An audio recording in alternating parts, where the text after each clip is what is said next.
திருச்சிற்றம்பலம். அன்பர்கள் அனைவருக்கும் அடியேனின் பணிவான வணக்கம். இன்றைய நாளில்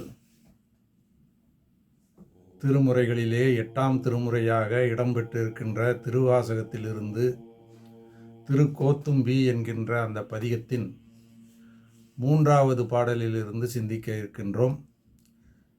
முதலிலே 3வது பாடலை பார்ப்போம், பின்னர் பொருளறிந்து அடுத்த பாடலுக்குள் செல்லலாம். அந்த வகையிலே 3வது பாடலானது ஓய்வில்லாத ஆனந்தத்தை நமக்கு தருவதாக கூறுகின்றார். இந்த பாடலிலே எதனால் அந்த ஓய்வில்லாத ஆனந்தம் வருகின்றது என்று சொன்னால், அந்த சிவபெருமானுடைய பெருமைகளை நாம் சொல்லும் பொழுதும், கூறும் பொழுதும், பேசும் பொழுதும், காணும் பொழுதும், நினைக்கும் பொழுதும் இந்த இன்பம் தோன்றும். அப்படி அந்த ஓய்வில்லாத ஆனந்தம் அந்த பெருமானை நினைக்கும் பொழுது, அந்த பெருமானுடைய திருப்பெயரை உச்சரிக்கும் பொழுது, அந்த பெருமானை நாம் காணும் பொழுது, கோயிலிலே செல்கின்றோம், பெருமானை காண்கின்றோம். அப்படி இந்த செய்கைகளை எல்லாம் செய்யும் பொழுது நம் உள்ளத்தின் உள்ளே ஓய்வில்லாத ஆனந்தம் தோன்றும். அதனை சொல்லுகின்ற பாடல் இது. பாடலுக்குள் செல்கின்றோம். தினைத்தனை உள்ளதோர் பூவினில் தேன் உண்ணாதே, நினைத்தொரும் காண்தொரும் பேசுந்தொரும் எப்போதும் அனைத்து எலும்பு உள்நிக ஆனந்த தேன் சொரியும் குனிப்பு உடையானுக்கே சென்றுதாய் கோத்தும்பி என்பது பாடல். பாடலின் பொருளை நாம் சிந்திக்கலாம். தினைத்தனை உள்ளதோர் பூவினில் தேன் உண்ணாதே, அதாவது தேன் நிறைந்த தாமரை மலர்கள் போன்ற அந்த திருவடியின் கண்ணே சென்று நாம் அந்த கோத்தும்பியை தூது செல்லும்படி செல்கின்றார். தினைத்தனை உள்ளதோர், அதாவது அந்த மலர்களிலே இருக்கின்ற தேனானது ஒரு சிறு துளி, திணையளவு. திணை என்பது மிகவும் சிறிய ஒரு தானியம்.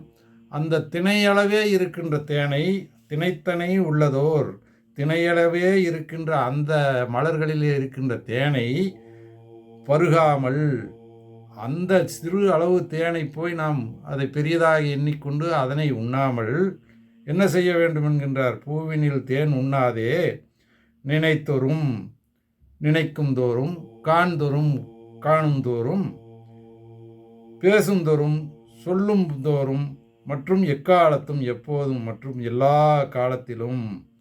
அதாவது அந்த சிறு தேன், திணையளவு தேன் மலரிலே இருக்கின்றது. அந்த மலரிலே இருக்கின்ற சிறு தேனை ஒரு பெரிய பொருளாக எண்ணி உண்ணாமல், பெருமானை நினைக்கும் தோறும், காணும் தோறும், அந்த பெருமானுடைய திருப்பெயரை சொல்லும் தோறும், மற்றும் எக்காலத்தும் அனைத்து எலும்பு உள்நெக ஆனந்த தேன் சொரியும். அதாவது நம்முடைய உடலிலே உள்ள எல்லா எலும்புகளும் உள்ளே சென்று அந்த எலும்புகள் நெகிழும்படியாக, மனம் நெகிழ்தல் மட்டுமல்ல, எலும்பு எவ்வளவு கடினமானது, எவ்வளவு உள்ளே இருக்கின்றது உடலின் உள்ளே, அந்த எலும்புக்குள்ளும் சென்று அது நெகிழும்படியான ஆனந்தத்தை அனைத்து எலும்பு உள்நெக ஆனந்த தேன் சொரியும். அப்படிப்பட்ட ஒரு தேனை, ஆனந்த தேனை சொரியக்கூடிய பொழிகின்ற குனிப்பு உடையானுக்கே. குனிப்பு என்றால் அதாவது வளைத்தல், ஆடுதல், கூத்தாடுதல் என்பதாக பொருள். அப்போ குனிப்பு உடையான் என்றால் தில்லையிலே திருநடனம் புரிகின்ற சிவபெருமான். எனவே அந்த குனிப்பு உடையானுக்கே சென்றுதாய் கோத்தும்பி, இந்த பெருமானிடம் சென்று நீ இந்த செய்திகளை எல்லாம் சொல்ல வேண்டும். எதை சொல்ல வேண்டும்?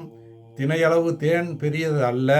உன்னை நினைப்பது, உன்னை பேசுவது, உன்னை காண்பது தான் அழிவில்லாத பேரின்பத்தை, ஓய்வில்லாத ஆனந்தத்தை தரக்கூடியது என்பதை அந்த குனிப்புடையானுக்கே, அந்த ஆடுகின்ற அம்பலத்திலே திருநடனம் புரிகின்ற அந்த இறைவனிடத்திலே சென்று ஊதுவாயாக. அரசவண்டே, நீ இதனை சென்று அந்த பெருமானிடத்தில் ஊதுவாயாக என்று இந்த பாடலிலே மாணிக்கவாசகர் தெரிவித்திருக்கின்றார். எனவே உலக இன்பம், இந்த தேன் என்பது உலக இன்பத்தை குறிப்பது. தேன் சொரியும் என்றால் அளவற்ற இன்பத்தை கொடுப்பது. அந்த அளவற்ற இன்பத்தை கொடுப்பது எது என்பதால் என்று சொன்னால் அந்த பெருமானுடைய திருவடிகள். எனவே அந்த பெருமானுடைய தேன் என்பதற்கும் தேன் சொரியும் என்பதற்கும் உள்ள வித்தியாசம் அதுதான். தேன் என்பது ஒரு சிறு அளவே இருக்கும். அதாவது இந்த உலக இன்பம். உலக இன்பம் நமக்கு பெரிதாக தோன்றினாலும் கூட அது பேரின்பம் அல்ல. எனவே அந்த தேனை உண்ணாது, அந்த உலக இன்பத்திலே நாம் மூழ்கி விடாது, தேன் சொரியக்கூடிய அந்த திருவடிகள், குறிப்புடையானுடைய திருவடிகளுக்கு, அந்த திருநடனம் புரிகின்ற பெருமானுடைய திருவடிகள் தான் பேரின்பத்தை தரும் என்பதை உணர்ந்து அந்த பேரின்பத்திலே நாம் மூழ்க வேண்டும் என்பதை சொல்வதாக இந்த பாடல் அமைந்திருக்கின்றது. தினைத்தனை உள்ளதோர் பூவினில் தேன் உண்ணாதே, நினைத்தோறும் காண்தோறும் பேசும் தோறும் எப்போதும் தினைத்தனை உள்ளதோர் பூவினில் தேன் உண்ணாதே, நினைத்தோறும் காண்தோறும் பேசுந்தோறும் எப்போதும் அனைத்தெலும்பு உள்நெக அனைத்தெலும்பு உள்நெக ஆனந்த தேன் சொரியும் ஆனந்த தேன் சொரியும் குனிப்புடையானுக்கே குனிப்பு உடையானுக்கே சென்றூதாய் கோத்தும்பி ஆனந்த தேன் சொரியும் குனிப்புடையானுக்கே சென்றூதாய் கோத்தும்பி. இனி அடுத்ததாக நாம் 4வது பாடலுக்குள் செல்கின்றோம். இந்த 4வது பாடல் ஒரு சிறப்பான ஒரு பாடல். அந்த பாடலை நாம் படிக்கும் பொழுது அதை உணர்ந்து கொள்வோம். அதாவது, கண்ணப்பன் ஒப்பதோர் அன்பின்மை கண்டபின் என்னப்பன் என்னொப்பில் என்னையும் ஆட்கொண்டு அருளி வண்ண பணித்து என்னை வாவென்ற வான் கருணை சுண்ண பொன் நீற்றற்கே சென்றுவதாய் கோத்தும்பி. இதுதான் இந்த பாடல். கண்ணப்பன் ஒப்பதோர் அன்பின்மை கண்டபின். கண்ணப்பன் எப்படி பெருமானிடத்திலே அன்பு செலுத்தினாரோ அந்த அளவிற்கான அன்பு என்னிடம் இல்லை. அதாவது கண்ணப்பன் பெருமானுடைய கண்களிலே நீர் வழிந்த பொழுது தன்னுடைய கண்ணை இடந்து அப்பியவன். அப்படிப்பட்ட ஒரு பெரிய அந்த பக்தியை, அந்த அன்பை செலுத்தும் அளவிற்கு நான் இல்லை. கண்ணப்பன் ஒப்பதோர் அன்பின்மை கண்டபின். அப்படி அத்தகைய அன்பு என்னிடம் இல்லாததை நீ தெரிந்து கொண்டும் கூட என்ன செய்தாய்? என்னப்பன் என்னொப்பில் என்னையும் ஆட்கொண்டு அருளி. என்னப்பன் என்னுடைய தந்தையாகிய இந்த இறைவன் என்னையும் ஒரு பொருளாக மதித்து, அதாவது எந்த ஒரு பொருளுடனும் ஒப்பிட முடியாத ஒரு கீழான பொருளாகிய என்னையும் ஒரு பொருளாக மதித்து ஆட்கொண்டு அருளினார். என்னப்பன் என் ஒப்பில் எதனோடும் ஒப்பிட முடியாத ஒரு கீழானவன் நான் என்று சொல்கின்றார். அதுதான் என்னொப்பில் என்கின்ற அந்த சொல்லுக்கான பொருள். என் அப்பன் என் ஒப்பில் என்னையும் ஆட்கொண்டு அருளி. அப்படிப்பட்ட என்னையும் கூட ஆட்கொண்டு அருளினான். வண்ண பணித்து என்னை வா என்ற வான்கருணை.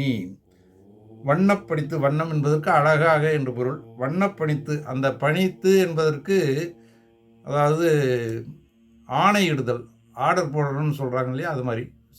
அதாவது கேட்பதல்ல, அல்லது இறைஞ்சுவது அல்லது சொல்வது அப்படி இல்லாமல் ஆணையிடுகின்றார். அந்த ஆணையிடுதல் என்பது எப்பொழுதுமே தன்னுடைய மேன்மையை, தன்னுடைய அதிகாரத்தை காட்டுவதாக அமையும். ஆனால் இங்கே பெருமான் வண்ணப்பணித்து என்னை அப்படி என்று மாணிக்கவாசகர் குறிப்பிடுறார். அப்படி பெருமான் இடுகின்ற அந்த ஆணையானது அழகான ஆணை, தன்னை மகிழ்விப்பதாக இருந்தது அந்த ஆணை. அந்த ஆணை எதனால் மகிழ்விப்பது என்றால், வண்ணப்பணித்து என்னை வா என்ற வான்கருணை.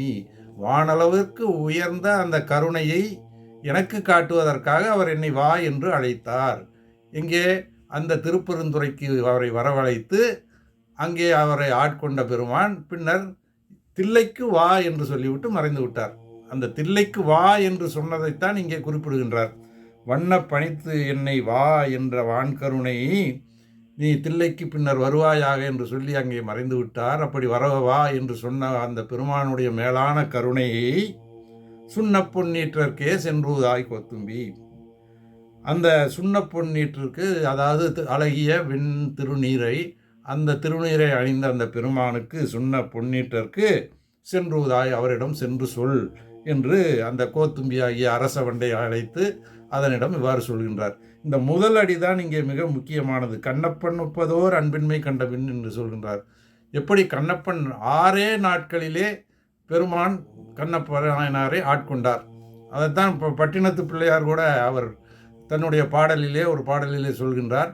வாழாள் மகவறிந்து ஊட்ட வல்லேன் அல்லன், மாது சொன்ன சூழால் இளமை துறக்க வல்லேன் அல்லன், நாள் 6 கண் இடந்து அப்ப வல்லேன் அல்லன் என்கின்றார். நான் இனி சென்று ஆள்வது எப்படியோ திருக்காலத்தி அப்பனே, நான் இனி சென்று ஆளாவது எப்படியோ திருக்காலத்தி அப்பனே, அந்த திருக்காலத்தினாருக்கு நான் ஆளாவது எப்படி என்பதை கேட்பதற்கு உதாரணமாக மேலே கண்ட 3 செய்திகளை சொல்கின்றார். என்ன செய்தி என்றால், வாழால் மகவறிந்து ஊட்ட வல்லேன் அல்லன், மாது சொன்ன சூழால் இளமை துறக்க வல்லேன் அல்லன், நாள் 6 கண் இடந்து அப்ப வல்லேன் அல்லேன். அந்த முதல் செய்தி வாளால் மகவறிந்து ஊட்ட வல்லேன் அல்லன் என்பது சிறுத்தொண்ட நாயனார் தன்னுடைய பிள்ளையையே இறைவனுக்கு கரியாக அறுத்து கரியாக சமைத்து கொடுத்தவர். அத்தகைய அன்பு செலுத்த என்னால் முடியாது. மாது சொன்ன சூழால் இளமை துறக்க வல்லேன் அல்லன் என்பது திருநீலகண்ட நாயனார் பரத்தையிரத்திலே சென்றதை அறிந்த அவருடைய மனைவியார் திருநீலகண்டம் என்று அவர் மேலே ஆணையிட்டு என்னை தொடக்கூடாது என்று சொல்லிவிட்டார். அப்படி சொன்னவர் இளமையாக இருக்கும்போது இது நடந்தது. முதியவர்களாகும் வரையிலும் அந்த தன்னுடைய உறுதியை கடைப்பிடித்தவர் அந்த அம்மையார். எனவே அந்த மாது சொன்ன சூழால் இளமை துறக்க வல்லேன் அல்லன், அப்படி அவர் ஒரு உறுதிப்பாட்டை எடுத்து இளமை முற்றிலும் தன்னுடைய கணவனை சேராமல், ஆனால் ஒரே வீட்டிலேயே அவர்கள் வசித்து வந்து அந்த நிலையிலும் தன்னுடைய கணவனை சாராமல் இளமையை துறந்தார். அப்படிப்பட்ட ஒரு பற்றினை, அப்படிப்பட்ட ஒரு அன்பினை என்னால் செலுத்த முடியாது. நாள் 6 கண்ணிடந்து அப்ப வல்லேன் அல்ல. நாள் 6 நாட்களுக்குள்ளாக உன் மீது கொண்ட அன்பினாலே இந்த கண்ணை பெயர்த்து உன்னுடைய அந்த திருமேனியிலே கண் இறந்த இடத்திலே அப்பக்கூடிய அந்த அன்பையை என்னால் காட்ட முடியாது என்று பட்டினத்தார் சொல்கின்றார். அப்படி அந்த பேரன்பை இவ்வாறு ஒரே வரியிலே சொல்லிவிட்டார். கண்ணப்பன் ஒப்பதோர் அன்பின்மை கண்டபின் என்று. அப்படி ஒரு பேரன்பை கண்டபின்னும் எந்த விதமான அன்பும் செலுத்த முடியாத, பக்தியும் கொள்ளாத கீழான என்னையும் ஆட்கொண்டாய் என்று இந்த பாடலிலே குறிப்பிடுகின்றார். அந்த வகையிலே இந்த பாடல் மிக சிறப்பான ஒரு பாடலாக அமைந்திருக்கின்றது. பாடலை மீண்டும் ஒரு முறை பார்த்து அடுத்த பாடலுக்குள் செல்லலாம். கண்ணப்பன் ஒப்பதோர் அன்பின்மை கண்டபின், என்னப்பன் என்னொப்பில் என்னையும் ஆட்கொண்டு அருளி, வண்ணப்பணித்து என்னை வா என்ற வான்கருணை சுண்ண பொன்னீற்றற்கே சென்றுதாய் கோத்தும்பி, சுண்ண பொன்னீற்றற்கே சென்றுதாய் கோத்தும்பி. இனி அடுத்ததாக நாம் 5வது பாடலுக்குள்ளே செல்லலாம். 5வது பாடலிலே என்ன சொல்கின்றார் என்றால், பற்றுக பற்றற்றான் பற்றினை அப்பற்றை பற்றுக பற்று விடற்கு என்று திருக்குறள் சொல்கின்றதல்லவா, அந்த கருத்தை இங்கே சொல்ல வருகின்றார் மாணிக்கவாசகர். அதாவது பற்று அற்றவனாகிய இறைவனை பற்றி கொள்வதற்கு நாம் பற்று கொள்ள வேண்டும். அதாவது எந்த விதமான பற்றும் இல்லாத அந்த சிவபெருமானுடைய திருவடிகளை நாம் சென்று பற்ற வேண்டும். அந்த பற்றை மட்டும் நாம் கொள்ளலாம். பற்றுக பற்றற்றான், பற்றற்றானாகிய இறைவனை பற்றுக, பற்றுக பற்றற்றான் பற்றினை அப்பற்றை பற்றுக பற்று விடற்கு. நாம் பிடித்து வைத்திருக்கின்ற பற்றுகளை எல்லாம் விட வேண்டும் என்ற, அந்த உலகப்பற்றையெல்லாம் விட வேண்டும் என்று சொன்னால் அந்த பற்றில்லாத இறைவனின் திருவடிகளை பற்ற வேண்டும். அதுதான் கருத்து அந்த குறள். அதே கருத்தை இந்த பாடலிலே குறிப்பிடுகின்றார். அத்தேவர் தேவர் அவர் தேவர் என்று இங்கன் பொய்த்தேவு பேசி புலம்புகின்ற பூதலத்தே பத்து ஏதும் இல்லாது என் பற்றற நான் பற்றி நின்ற மெய்த்தேவர் தேவர்க்கே சென்றூதாய் கோத்தும்பி. இதுதான் பாடல். அதாவது அத்தேவர் தேவர் அவர் தேவர் என்று இங்கன் பொய்த்தேவு பேசி புலம்புகின்ற பூதலத்தே. அதான் அத்தேவர் தேவர். அந்த அத்தேவர் தேவர் என்பது அவரே தேவர்களுக்கெல்லாம் தேவர், தேவர்களுக்கெல்லாம் அரசனாகியுடைய இருக்கின்ற அந்த தேவர் என்று ஒரு சிலரை குறிப்பிட்டு இந்த உலகத்திலே இருக்கின்றவர்கள் பிதற்றுவார்கள். அப்படி அந்த செய்தியைத்தான் மாணிக்கவாசகர் அந்த அரசவண்டாகிய கோத்தும்பியை அழைத்து அத்தேவர் தேவர் அவர் தேவர் என்று இங்கன் பொய்த்தேவு பேசி புலம்புகின்ற பூதலத்தே. அதாவது ஒரு குறிப்பிட்ட சிலரை, ஒரு குறிப்பிட்ட நபரை அவரே கடவுள், அவரே எல்லா தேவர்களுக்கும் மேலான தேவர் என்று பிதற்றுகின்ற இந்த நில உலகத்திலே, இந்த பூ உலகத்திலே பத்தேதும் இல்லாது, அதாவது உலகப்பற்று சிறிதும் இன்றி, பற்று என்பதை பத்து என்று இந்த சொல் குறிப்பிடுகின்றது. பற்றேதும் இல்லாது, அதைத்தான் பத்தேதும் இல்லாது உலகப்பற்று சிறிதும் இன்றி என் பற்று அற, என்னுடைய பற்றுகளெல்லாம் அரும்படியாக நான் பற்றி கொண்டிருக்கின்ற உண்மையான் நான் பற்றி நின்ற மெய்த்தேவர், நான் பற்றி கொண்டிருக்கின்ற உண்மையாகிய தேவர் பிரானான சிவபெருமானிடத்தே நீ சென்று ஊதுவாயாக என்று குறிப்பிடுகிறார். அந்த குறளை அப்படியே பொருள் இங்கே வரும்படியாக இந்த 3வது 4வது அடிகளிலே மாணிக்கவாசகர் சொல்கின்றார். பத்தேதும் இல்லாத என் பற்று அற நான் பற்றி நின்ற மெய்த்தேவர் தேவர்க்கே சென்றுவதாய் கோத்தும்பி என்பது. பத்தேதும் இல்லாது என் பற்று அற, இந்த உலகப்பற்று என்பது சிறிதும் இல்லாமல் அந்த என்னுடைய பற்றுக்களெல்லாம் அருந்து போகும்படியாக நான் பற்றி நின்ற, நான் பற்றி கொண்டிருக்கின்ற மெய்த்தேவர் உண்மையாகிய தேவர்பிரான், அவரே கடவுள், உண்மையாகிய தேவர்பிரானாகிய தேவர்க்கே சிவபெருமானிடத்தே நீ சென்று ஊதுவாயாக என்பதுதான் இந்த பாடலினுடைய பொருள்.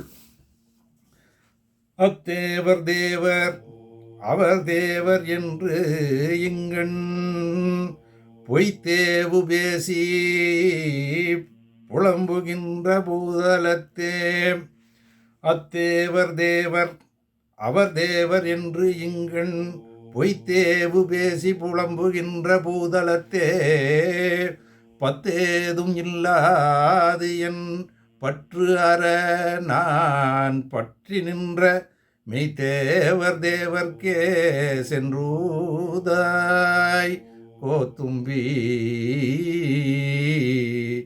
மெய்த்தேவர் தேவர்க்கே சென்றூதாய் கோத்தும்பி. இனி அடுத்ததாக நாம் இந்த 6வது பாடலுக்குள் செல்வோம். 6வது பாடலானது சித்தம் தெளிந்தேன் என்று குறிப்பிடுகின்றார். இந்த என்ன சித்தம் தெளிந்ததற்கான காரணம் என்றால், இந்த உலகத்திலே இருக்கின்ற பல்வேறு பற்றுக்கள், செல்வங்கள், உறவுகள் இவைகளெல்லாம் உண்மை என்று நான் எண்ணிக்கொண்டிருந்தேன். அந்த பொய் பற்றுகள், அந்த அந்த பொய்யான இந்த உலக பொருள்கள், உறவுகள், இது போன்றவைகளெல்லாம் பொய் என்பதை அறிந்து நான் என்னுடைய மனமானது தெளிந்தது என்று சொல்கின்றார் இந்த பாடலிலே. அதை என்ன காரணத்தினாலே என்னென்ன பற்றுகள் எல்லாம் தெளிந்தது என்பதை இந்த பாடலை படிக்கும் பொழுது நாம் தெரிந்து கொள்ளலாம்.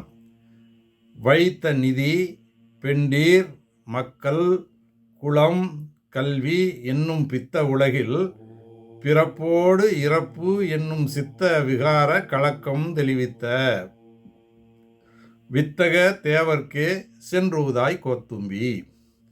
அதாவது அந்த அரசவண்டே கோத்தும்பி, நீ வைத்த நிதி, தேடி குவித்து வைத்திருக்கின்ற செல்வம், நாம் இதுதான் நிலையானது என்று எண்ணிக்கொண்டு செல்வத்தை எல்லாம் தேடி தேடி அலைந்து திரிந்து நாம் சம்பாதித்து அவற்றையெல்லாம் குவித்து வைத்திருக்கின்றோம். அந்த வைத்த நிதி, தேடி குவித்து வைத்திருக்கின்ற செல்வம், பெண்டீர், பெண்கள், அதாவது இது இந்த ஒரு சொல்லிலே மிக முக்கியமாக நாம் உணர வேண்டியது என்ன என்று சொன்னால், பெண்டீர் என்றால் பெண்கள், நம் வாழ்க்கை துணையாக கொண்டிருக்கின்ற அந்த பெண்களை வெறும் வாழ்க்கை துணை அல்லது நாம் இன்பம் தருகின்ற ஒரு பொருளாக கருதக்கூடாது. பின் எப்படி கருத வேண்டும்? தவத்திற்கு துணையாக நமக்கு வாய்க்கப்பட்டவர்கள் என்று கருத வேண்டும். அதுதான் இந்த பெண்டிர் என்ற ஒரு சொல்லே வாழ்க்கை துணையை வெறும் வாழ்க்கை துணையாக மட்டும் கருதாமல் தவத்துணையாக கருதி அத்தகைய ஒரு சிறப்பை அவர்களுக்கு கொடுக்க வேண்டும் என்பது. அப்படி இருக்கக்கூடிய பெண்டிர் கூட, அப்படி நாம் தவமாக துணையாக இருக்கின்ற நம் மனைவிமார்கள் என்று நாம் வைத்து கொண்டாலும் கூட, அப்படி உயர்ந்த நிலையிலே இருந்தாலும் அவர்களும் மக்கள், நமது பிள்ளைகள் அல்லது மற்ற உறவினர்கள் எல்லாவற்றையுமே எடுத்துக்கொள்ளலாம். இந்த மக்கள் என்கின்றதிலே குலம் என்றால் நாம் பிறந்து வந்த அந்த குலத்திலே இருக்கின்ற உறவினர்கள், சுற்றத்தார்கள். குலம், கல்வி, நாம் கற்று வைத்திருக்கின்ற அந்த கல்வியான நாம் சிறந்த கல்வியாளர், நான் இவ்வளவு படித்திருக்கின்றேன் அவ்வளவு படித்திருக்கின்றேன் என்றெல்லாம் நாம் சொல்லி கொண்டு இருக்கின்றோம் என்பதா இந்த உலக அறிவு, உலகியல் பற்றிய கல்வி, அவ்வளவுதான் அந்த கல்வி. இவையெல்லாம் உயர்வு என்னும் பித்த உலகில் என்று நினைத்து கொண்டிருக்கின்ற இந்த மயங்குகின்ற உலகிலே பிறப்போடு இறப்பு என்னும் சித்த விகார கலக்கம் தெளிவித்த, அதாவது பிறப்பு இறப்பு, இந்த பிறப்பு இறப்பு எல்லாம் எப்பொழுதும் வந்து கொண்டே இருக்கும். இந்த பிறப்பு இறப்புகளினாலே நமது மனமானது விகாரம் அடைந்து ஒரு குழப்பம் கொண்டிருக்கின்ற ஒரு நிலை ஏற்படும். ஏனென்றால் இந்த பிறப்பு எப்படி அமைந்தது, நமக்கு இறப்பு எப்படி வருமோ, இதற்கிடையிலே நாம் எப்படி இருப்போமோ என்று பல்வேறு நிலைகளிலே என்ன செல்வம் இருந்தாலும், என்ன வாழ்க்கையிலே வசதிகள் இருந்தாலும், பல்வேறு குழப்பங்கள் எல்லாம் இந்த உலகிலே ஏற்படக்கூடும். எனவே இந்த பிறப்போடு இறப்பு, அந்த பிறப்பு இறப்பு இரண்டையும் யாராலும் நிர்ணயிக்கவும் முடியாது, மாற்றவும் முடியாது. எனவே இதில் ஏற்படுகின்ற இத்தகைய குழப்பங்களை எல்லாம் இந்த மனமானது கொண்டிருந்தது. என்னுடைய மனம், இந்த சித்தம் விகாரம் அடைந்திருந்தது. இதையெல்லாம் எண்ணி எண்ணி குழப்பம் அடைந்திருக்கின்றது. இந்த மனத்தை, அந்த குழப்பத்தை போக்கியவன் யார்? தெளிவித்த வித்தகத்தேவர்க்கே. அந்த குழப்பங்களை எல்லாம் தெளிவித்த வித்தகத்தேவராகிய அந்த பெருமைக்குரிய இந்த சிவபெருமானுடைய திருவடிக்கு சென்று நீ ஊதுவாயாக, அந்த பெருமைகளை சொல்லுவாயாக என்று குறிப்பிடுகின்றார். அதாவது மனவிகாரத்தை தெளிவடைய செய்த மெய்ஞானமாகிய சிவபெருமான் அவர்தான் இதை செய்ய முடியும். மற்ற யாராலும் இந்த மனக்குழப்பத்தை தீர்க்க முடியாது. எனவேதான் அந்த வித்தகத்தேவர் என்று, வித்தைகள் புரியக்கூடியவர். வித்தை என்பது சாதாரணமான ஒரு செயல் அல்ல என்பதைத்தான் நாம் வித்தை என்று சொல்வோம். செயல்களிலே அபூர்வமான சிறந்ததான ஒரு செயல்தான் வித்தை. அத்தகைய வித்தைகளை செய்யக்கூடிய தேவர், அதாவது இந்த மன விகாரங்களை எல்லாம் நாம் சேர்த்து வைக்கின்ற செல்வம், நமக்கு அமைந்த துணைவியார், கல்வி, மக்கள், குலம், இவற்றையெல்லாம் மெய்யென்று எண்ணிக்கொண்டிருக்கின்ற இந்த குழப்பத்தை எல்லாம் பிறப்பு இறப்பு என்கின்ற அந்த வாழ்க்கையிலே ஏற்படுகின்ற அந்த நிலையிலிருந்தெல்லாம் இந்த குழப்பங்களை எல்லாம் தீர்த்து வைக்கக்கூடிய, தீர்த்து வைத்த இந்த வித்தகத்தேவருக்கு சென்றுவதாய், அவரிடம் சென்று இந்த பெருமைகளை எல்லாம் நான் அடைந்தேன் என்று என்று சொல்வதாக அமைந்த பாடல். அந்த பாடலை மீண்டும் ஒரு முறை நாம் சிந்திக்கலாம்.